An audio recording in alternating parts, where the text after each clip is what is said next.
C'est Midi reçoit aujourd'hui une femme qui vit dans un état de perpétuelle tristesse.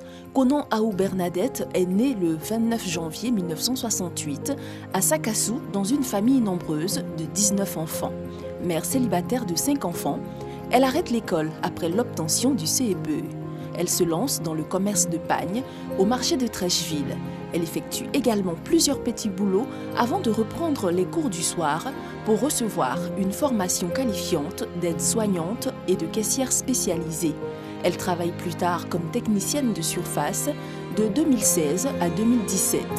Aujourd'hui au chômage, c'est le cœur meurtri que Dame Konon Aou Bernadette vient sur le plateau de C'est Midi pour nous raconter cette atrocité causée par son petit frère. Restez avec nous pour avoir tous les détails de son histoire. Merci beaucoup public de C'est Midi et merci de recevoir notre invitée témoin du jour, Madame Konon Aou Bernadette, qui nous rejoint. Elle s'installe.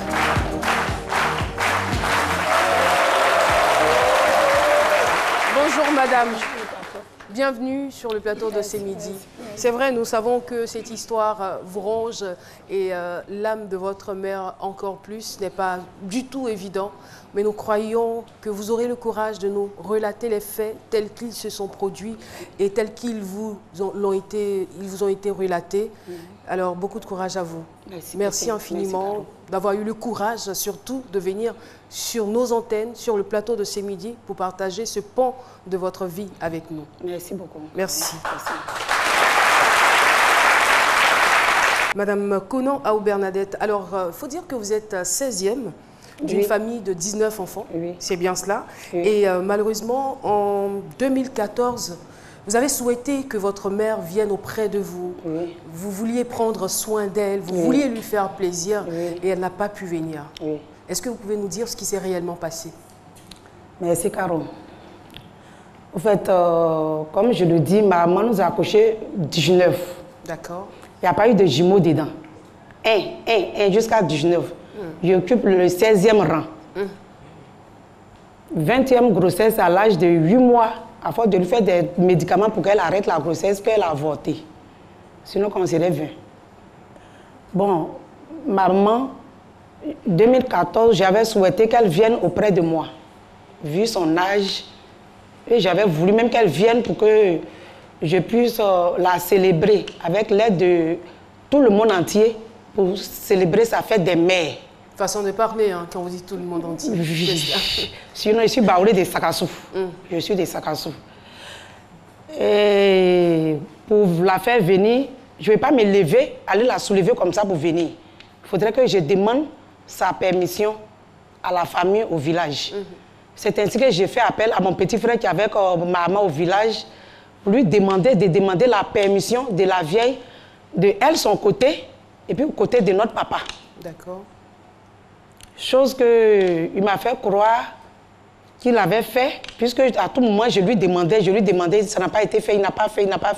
Un coup, il me dit, il faut venir la chercher. Ça fait partie de votre tradition où il y avait, on va dire, quelque chose de spécifique qui empêchait votre maman de venir vous voir quand elle voulait. Bon, si elle me voulait venir vers moi, c'était un autre cas. D'accord. Mais puisque c'est moi qui lui demande à ce qu'elle vienne, il faudrait demander la permission aux côtés de son papa, chose de elle, son côté. Et puisque mon papa l'avait mariée, il faut demander aussi la permission aux côtés de mon papa avant qu'elle vienne. Donc, pour se débarrasser de moi, puisque je l'encaissais à tout moment, mais pourquoi depuis là tu n'as pas encore fait? Tu n'as pas encore demandé la permission. Et un coup, il me dit, viens, en septembre 2014. Je ramasse mes clics et mes claques. Un jeudi, j'arrive à Sakassou. J'arrive au village. Quand mon petit frère a vu le car garé, puis je suis descendu, il est rentré en brousse. Le soir, où on devrait se voir pour causer, je ne l'ai pas vu. Le lendemain, c'était le vendredi. Je ne l'ai pas vu. Jusqu'au soir encore, j'ai fait des porte à porte. On l'a vu ici. Il allait dans tel champ. Il allait ici. Je ne l'ai pas vu. Jusqu'au samedi, ou le dimanche, c'était prévu que je vienne à la vieille. Samedi, j'ai dit aujourd'hui, là, c'est aujourd'hui. Où il est rentré, forcément, il va venir dormir dans une maison. Donc, je reste sur la terrasse ici. J'étais assise là. Jusqu'à une heure tardive, je le vois venir sur son vélo. Je suis allée couper devant lui. Il dit, mais pourquoi tu me fais ça? Si tu n'as pas fait, dis-moi que tu n'as pas fait. Tu m'as fait déplacer et je suis venue. Oh, demain, dimanche, je dois partir à la vieille. Il me dit, oh, c'est à cause de ça que tu ne dois pas être au dehors là. Il faut aller t'asseoir, je vais garer le vélo, je viens. Je suis allée m'asseoir, il allait garer son vélo. Il est venu dire, il fait tard, va te coucher. Demain matin, je vais te voir. Ok. Le lendemain matin, qui est le dimanche, il vient avec une de mes... Il m'a appelé une de nos cousines là, qui viennent s'asseoir pour me dire, on te dit, Yako, de t'avoir laissé payer le transport d'Abidjan jusqu'ici. On te dit, Yako, parce que la vieille ne va pas partir avec toi. Et pour quelle raison? La vieille, elle est vieille. Tu es à Abidjan, tu ne travailles pas. Si la vieille va avec toi là, si elle meurt là-bas là, est-ce que tu auras les moyens pour t'en occuper? Pourquoi? Pour faire les obsèques. Elle était souffrante? Il a dit, mais pourquoi vous dites le côté négatif? Elle n'est pas malade. C'est ma maman. Au fait, je voulais que, comme moi je n'ai pas les moyens, je vais la faire partir auprès de moi pour m'occuper un peu d'elle. Ce qu'elle a fait pour moi, c'est pour lui retourner un peu le temps qu'elle a encore en vie. Elle n'est pas malade. Ce qui est normal. Hein? Pourquoi vous me dites que si elle va avec moi, elle va mourir? Vous ne me soutenez pas positivement et puis vous lui souhaitez la mort. Donc, finalement, vous allez revenir à Abidjan sans votre maman? Je suis venue sans Abidjan parce que la vieille m'a encouragée. Elle me dit, ma fille, il faut retourner à Abidjan. C'est moi qui vous ai accouché, vous tous. Si un jour j'ai dit, je m'arrête visite à ma fille, personne ne va s'imposer à moi. Qu'il faut partir. Et d'ailleurs, même si je vais à Abidjan, c'est pour aller me convertir, en plus de la fête de... En fait, j'avais voulu qu'elle vienne pour que je la célèbre fête des mères.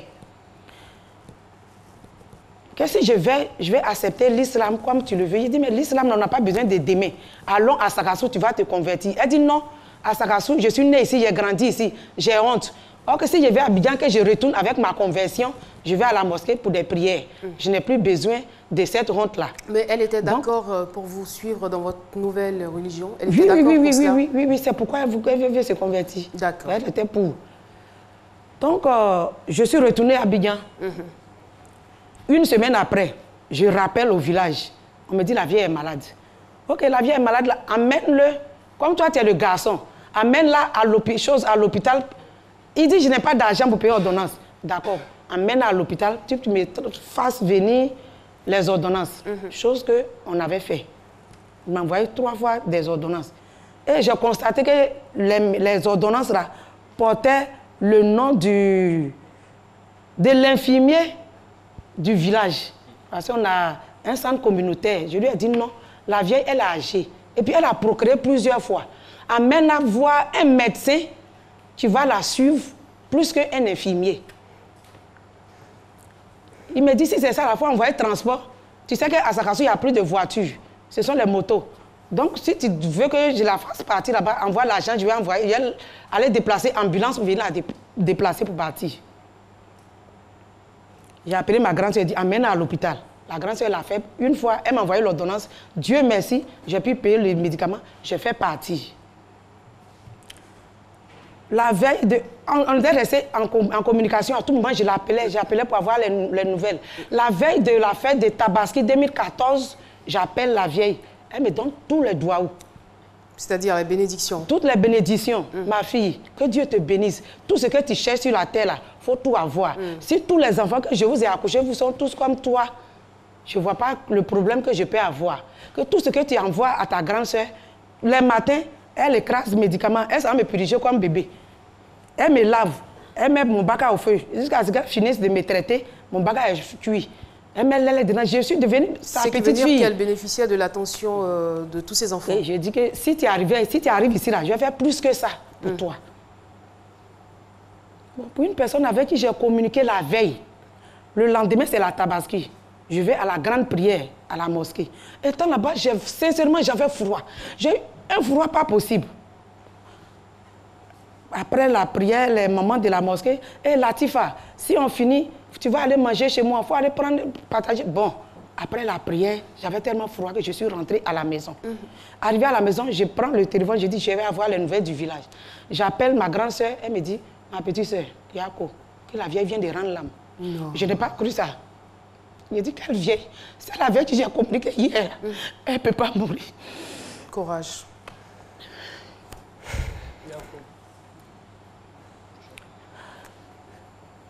C'est vrai que c'est dur. Sincèrement, je me suis révoltée contre ma religion. J'ai dit, je ne vais plus à la mosquée. Je n'adore plus Allah. Mais la religion n'a rien à voir là-dedans. Oui, mais je n'avais pas compris que tout ce qui nous arrive, c'est la volonté de Dieu. Je n'avais pas compris parce que pour me convertir, j'ai été appelée. Je ne me suis pas convertie à cause d'un homme ou bien à cause d'un matériel. J'ai été appelée, Père, salut à son nom, par le prophète. Donc, pour moi, quand ma maman dit qu'elle va accepter l'islam, c'était une joie parfaite pour moi. Je vois que ça serait complet. Et puis, ma maman est décédée. Malheureusement. Donc, je me suis révoltée. J'ai dit, je ne vais plus à la mosquée. Même mes accessoires de prière, j'ai donné aux gens. J'ai dit, je ne prie plus. Mais ça ne m'a pas empêché qu'étant à la maison, de prier. À tout moment, j'étais sur mes tapis de prière. Je demandais à Dieu la mort de ma maman là. Si c'est de lui, que son nom soit élevé. Mais si ce n'est pas de lui, il faudrait que je sache pourquoi elle est morte. Quel âge avait-elle? Pardon? Quel âge avait-elle, votre maman? 84 ans. 84 mais elle était solide. D'accord. Bien vrai que les personnes bien robustes peuvent mourir, mais à la voir, vraiment, je n'avais pas cru. C'était quoi? C'était inadmissible pour vous de voir votre maman mourir à cet âge? C'est parce que vous aviez communiqué avec elle. Elle m'a donné une assurance. Bon, pour moi, c'était ça.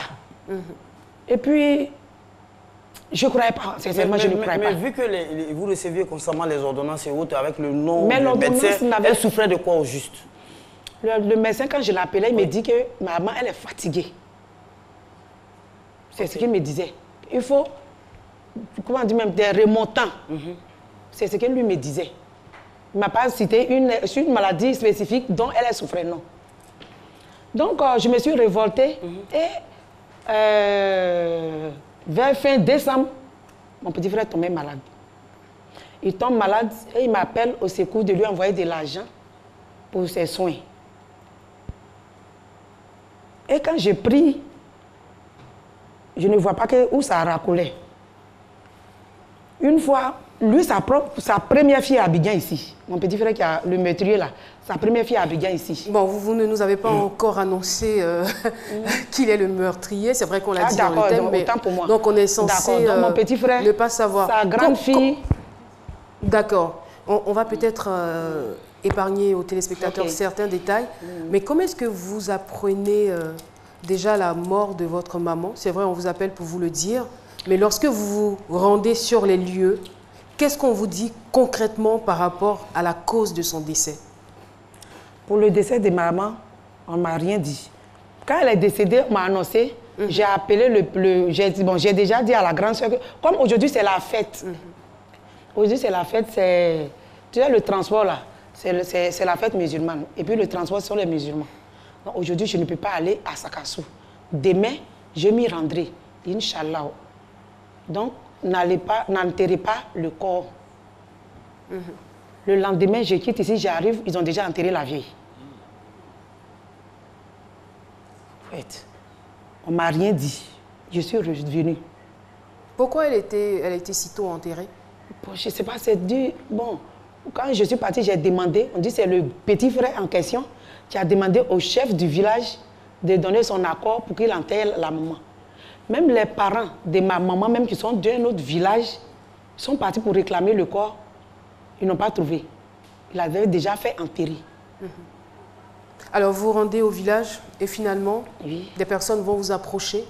Non, c'est quand lui il est mort, je suis partie. Que les personnes, quand je suis partie chez nous, quand quelqu'un meurt, on le consulte pour savoir qu'est-ce qu'il a tué. Moi, ma religion ne me permet pas d'aller assister à ça. Donc, le lendemain, on me dit, ils vont consulter. Je dis, ok, comme vous êtes en train de consulter, moi je vais à Sakassou faire mes courses.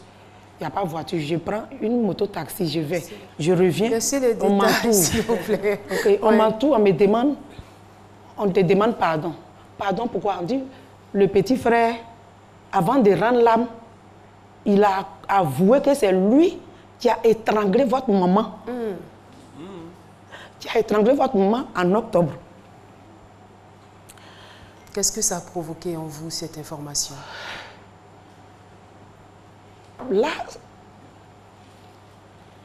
Est-ce que vous y avez cru?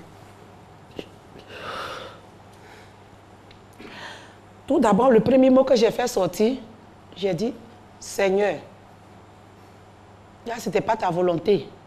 C'est une question que j'ai posée comme ça. Ce n'était pas ta volonté. Merci de m'avoir située, puisque je lui ai demandé toujours dans mes prières. Bon. Après, je vais vers sa femme. Est-ce que ton mari t'a dit quelque chose que ma maman lui avait fait avant qu'il ne parte l'étrangler? Elle dit non. Il ne s'est pas confié à elle. À qui il s'est confessé? La personne dit que c'est ce qu'il a dit. Étant malade, tous ceux qui vous partaient le voir, quand les gens s'en vont, il leur dit, levez-vous sur ce tabouret-là, levez-vous sur cette chaise-là. Que vous ne voyez pas, ma maman est là. Elle est venue m'appeler. Elle dit de venir, on va partir. Mais la famille lui a demandé, mais pourquoi tu n'es pas le seul enfant qui meurt dans la famille? Votre maman vous a accouché 19. Papa ne vit plus, maman ne vit plus. Vous restez aujourd'hui 6, quand lui il était encore là. Vous restez aujourd'hui 6. Pourquoi à toi, ta maman apparaît à tout moment jusqu'à elle vient s'asseoir auprès de toi? C'est le dernier jour, il allait rendre l'âme. Il a dit, au fait, c'est moi qui ai étranglé ma maman. Parce que, là, c'est ça qu'elle a là. Parce qu'elle doit aller à Abidjan. Parce que la grande soeur est venue la chercher. Parce que elle dit qu'elle va aller se convertir. Parce que ça, c'est le monsieur à qui il s'est confié directement d'abord avant la famille. Mais vous-même, quand vous faites votre propre analyse, est-ce que c'est suffisant pour qu'on puisse étrangler sa propre mère? Vous-même, quand vous voyez de son vivant, ses rapports avec sa maman, parce que je lui dis quand quelqu'un agonise, excusez-moi, je ne doute pas de vos propos, mais j'essaie de comprendre quand même, quand quelqu'un agonise, il y a des choses qu'il dit, hein, puis il dit des choses, il délie. Est-ce que ce n'est pas ça automatiquement? Est-ce que vous ne vous êtes pas dit que peut-être qu'il était en train d'agoniser, il disait des choses? Il n'agonisait pas. Il n'agonisait pas parce que c'est son ami intime à qui il s'est confié. Et il n'agonisait pas parce que le monsieur... Avant de rendre l'âme. Avant de rendre l'âme, oui. Est-ce qu'il y avait d'autres témoins en dehors de cet ami-là? Mais c'est pourquoi j'ai dit, après son ami s'est confié à la famille. Après son ami, il s'est confié à la famille. Donc ce n'est pas en agonisant. Parce que quand on préparait l'émission, vous avez dit que vous ne connaissiez pas la raison exacte qui l'aurait poussé à poser un tel acte. Et là, sur le plateau, vous me dites, voilà, vous citez plusieurs raisons. Je me demande, est-ce que c'est à partir des efforts de mémoire que vous vous souvenez de ces informations-là? Il y a beaucoup de choses que je dois couper, que je ne dois pas dire. Vous avez été un peu informé de la situation, de la position de mon village. Tout à fait. Donc, il y a certaines choses que je ne dois pas dire. Donc, je m'en excuse. Mais... Des choses vous concernant directement? Concernant ce sujet-là. Donc, c'est ce que son ami a dit. Et si moi, j'étais là-bas, je le poussais en profondeur, puisque dans sa vie, il ne s'est pas chamaillé avec la vieille, il ne s'est pas mis un jour à l'insulter, l'engueuler devant les gens. Donc, ce qu'on retient, c'est le refus de la nourriture de la part de sa femme, ou bien lui-même aller au champ de la vieille, il ne faisait pas. Est-ce que votre frère était quelqu'un de psychologiquement équilibré? Non. N'avait-il pas, je ne sais pas, des troubles mentaux ou des comportements qu'il laissait à désirer? Il avait toutes ses facultés étaient en place. Il a fait ça volontairement. C'est la cause que ce que j'ai entendu, c'est ce que j'ai dit. Sinon, donc, vous ne lui avez pas accordé le bénéfice du doute quand on vous a dit que votre frère s'est confessé. Vous avez eu la conviction que c'était vrai? Oui. Pourquoi? Puisque la veille de la nuit de l'assassinat, ma grande sœur qui est auprès de la maman, qui surveille la vieille, ma vieille, elle a sa chambre. Ma grande sœur a sa chambre. Mon petit frère a sa maison. C'est-à-dire que s'il doit venir dans la chambre de la vieille, il doit sortir de sa chambre, de sa maison pour venir dans la maison dans la grande maison. Ma grande sœur qui s'occupe de ma vieille dans la nuit, si elle est mal couchée, si elle a soif, elle dit, cette nuit-là, quand elle est sortie de chez elle pour venir voir l'état de la vieille, pour voir si elle est mal couchée, elle va l'arranger. Elle a croisé mon petit frère au salon, qui sortait de la chambre de la vieille. Puis elle lui a demandé, toi tu ne dors pas, tu n'occupes pas la maison, tu fais quoi ici? Il lui a dit, comme tu es femme, tu es fatiguée, donc je suis venue t'aider à m'occuper de la vieille. Que le soir, quand les enfants venaient se coucher, je leur ai dit de ne pas fermer porte là à clé. De ne pas fermer porte là à clé, que je vais venir m'occuper de la vieille. Que je suis partie voir la vieille, ça va, elle dort. Je me suis occupée d'elle. Il faut partir, va te coucher. La grande soeur, va te coucher. Elle n'a pas eu d'autres idées. Elle s'est retournée, aller se coucher. Et le lendemain, quand elle s'est levée, elle allait faire comme d'habitude. Elle a chauffé l'eau, elle a fait tout. Elle partait prendre la vieille. La vieille était en train d'agoniser. Son cou était tordu. Cette histoire me donne vraiment le tournis. Toujours avec notre invitée Konan Ahou Bernadette, avec pour thème « Tuée par mon petit frère, l'âme de ma mère me parle constamment ». Eh bien, dans la deuxième partie, nous verrons, elle nous expliquera comment est-ce que l'âme de sa mère lui parle. Mais avant, question avec le doyen. Oui, merci Caro. Moi, je voudrais savoir, est-ce que votre frère et votre maman, oui, ils avaient l'habitude de se disputer? Bon, je ne pense pas. Non. Est-ce que vous étiez imprégné de ce qui se passait réellement au village? Quand la vieille, pour son âge, la grande soeur qui est là-bas, c'est moi qui suis allée la déplacer des Soubres pour rester auprès de la vieille. Donc c'est elle qui a le téléphone. Quand il y a des trucs, j'appelle pour avoir les informations du village. D'accord. Alors, on a l'impression qu'il y a des non-dits, voilà. Mais on n'ose pas se prononcer sur ce qu'on ne comprend pas bien. Nous nous fions à votre témoignage. Alexandre, avez-vous une question? Oui, et votre grande sœur, quelle était sa pensée en fait par rapport à votre frère? Et est-ce que votre frère lui a dit qu'est-ce que votre mère lui disait quand son âme venait le voir? Le hanter. Est-ce que vous avez compris? Quand lui, il était malade là. Oui. Est-ce qu'il disait ce que votre mère lui disait? Au fait, c'est... Non. Parce que mon petit frère et ma grande soeur, même, il n'y avait pas trop d'entente. Donc, il ne pouvait pas se confier à la grande soeur, à ses amis et puis les autres membres de la famille. Alors, vous nous dites que vous étiez 19 enfants. Oui. Et vous êtes restés aujourd'hui 6 enfants. Non, nous restons, comme lui n'est plus, nous restons 5 maintenant. 5. Oui. On peut savoir la raison pour laquelle la plupart d'entre vous sont partis? Qu'est-ce qui est à la base du décès de tous ces enfants-là? Là, je ne saurais pas répondre. Je ne sais pas. On n'a jamais indexé ou accusé votre maman? Non. Non? Non.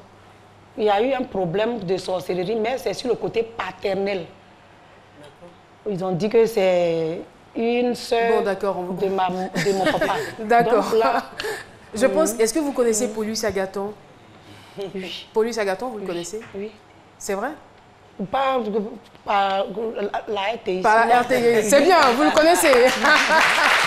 Alors, Paulus, sachez que vous êtes mondialement connu par le canal de la RTI.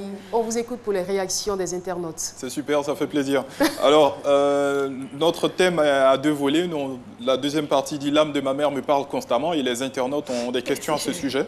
Diana Ouattara qui dit « Dites-nous, s'il vous plaît, quand vous dites que votre mère vous parle constamment, qu'est-ce qu'elle vous dit exactement ?» Et voilà, c'est ça la question. On a ensuite Michel Samboro du Burkina Faso et dit « Est-ce que vous arrivez à surmonter cette situation? Comment vous y arrivez ?»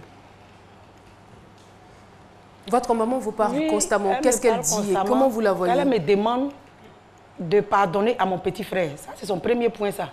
Il faut lui pardonner.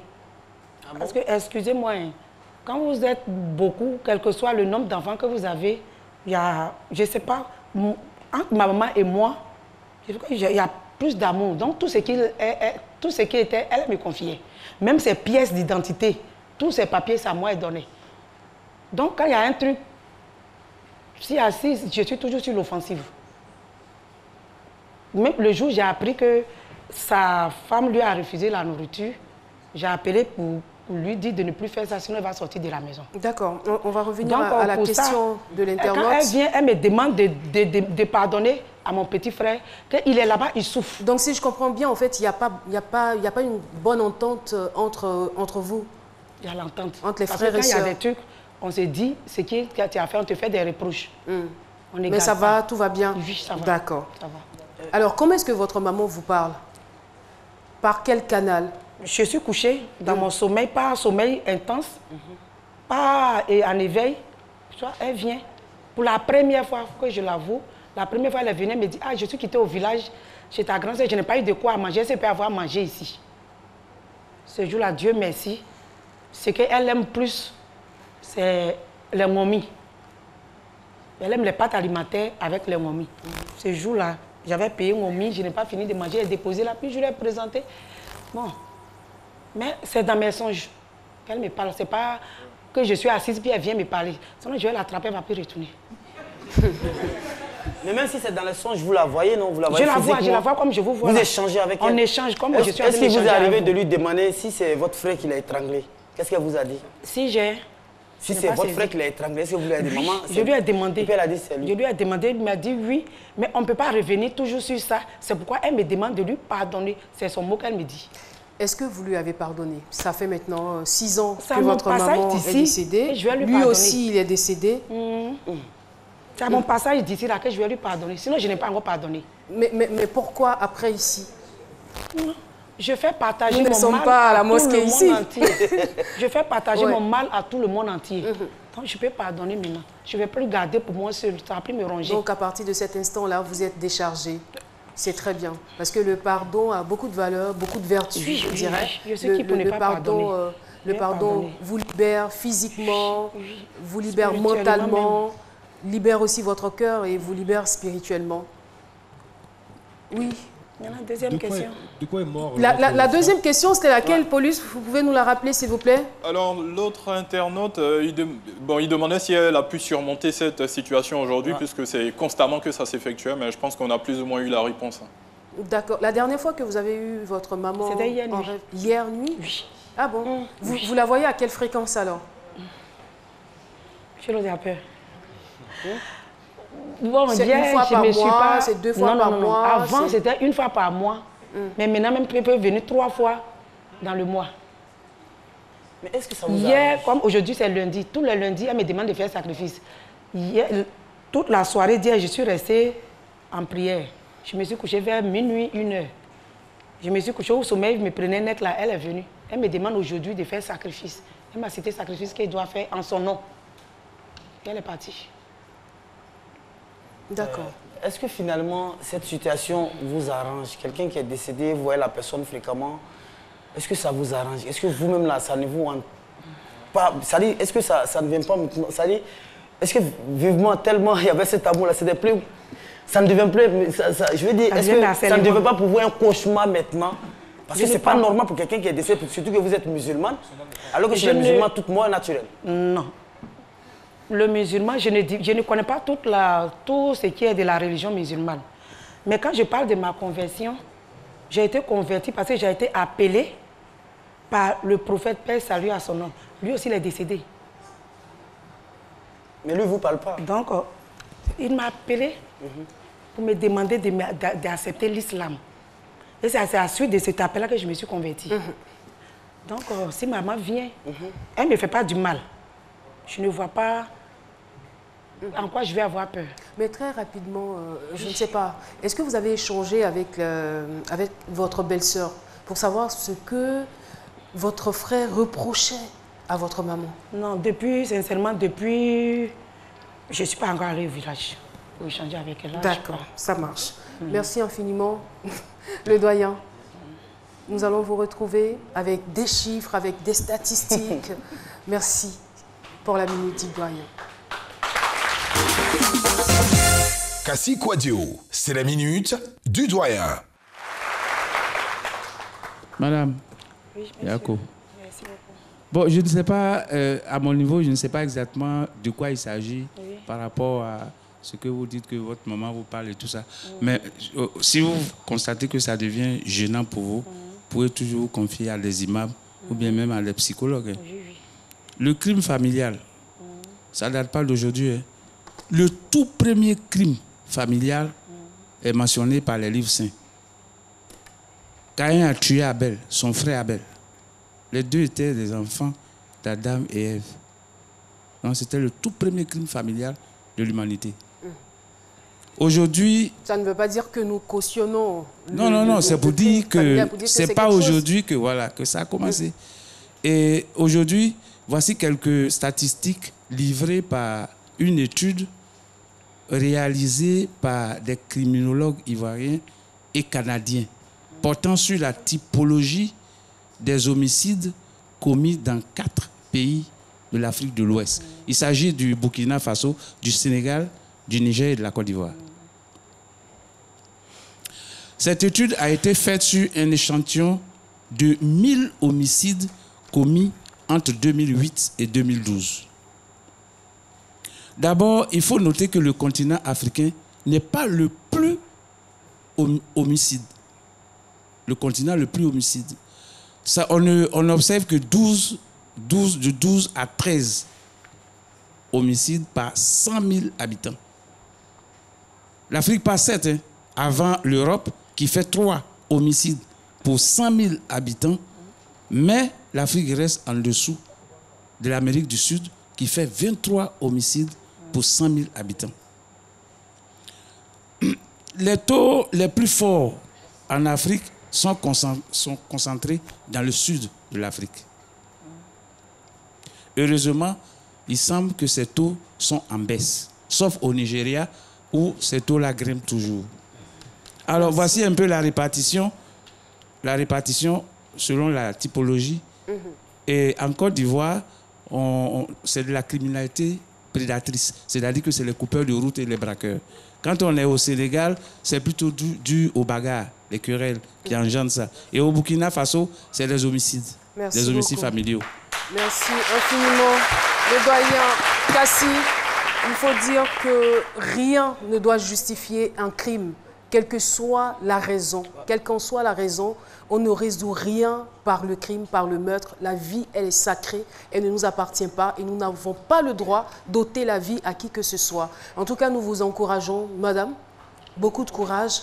Faites le deuil de ces 2 meurtres et puis la vie continue. Reprenez goût à la vie et continuez votre vie paisiblement et donnez de l'amour autour de vous. Vous verrez que votre vie sera de plus en plus belle. En tout cas, merci beaucoup d'être venu sur le plateau de C'est Midi. Merci de l'encourager.